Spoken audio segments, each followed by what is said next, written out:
sharing the story of the hike that my girlfriend and I went on this last weekend. We went over on the Washington side of the Columbia River Gorge, and we went on the Hamilton Mountain Trail hike and over on the Beacon Rock hike. We started out with the Beacon Rock hike. It was very beautiful. We decided to do Beacon Rock first because a lot of people were parked at Hamilton Trailhead and just there was no parking. So we went down to Beacon Rock. The walk up to Beacon Rock is really cool. Someone a long time ago in the 1900s made this trail over time because they thought it was so beautiful, and I'm glad they did because it is.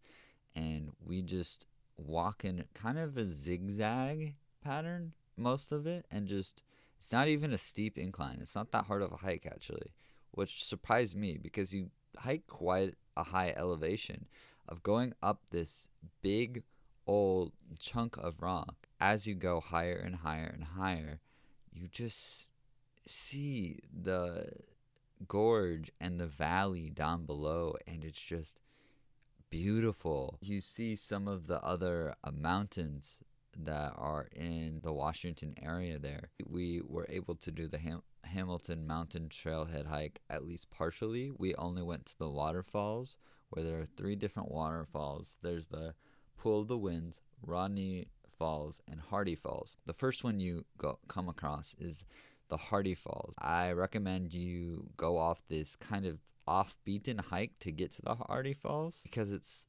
really worth it to see it, and you just are kind of above the Hardy Falls there. Then if you go down, you can see kind of the river and creek that goes through to where the Hardy Falls are going off.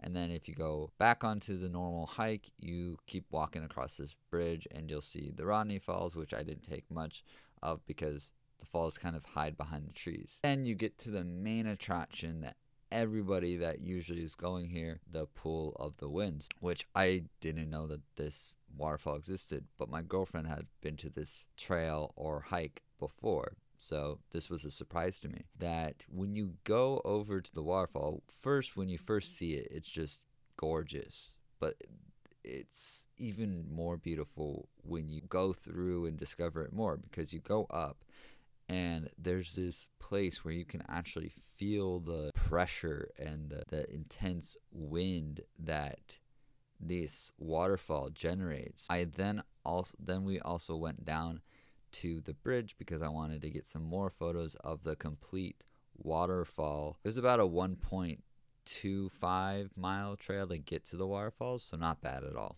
Ironically, that trail is harder than the Beacon Rock Trail in my opinion. I'll have a video right here if you want to go see something else from me.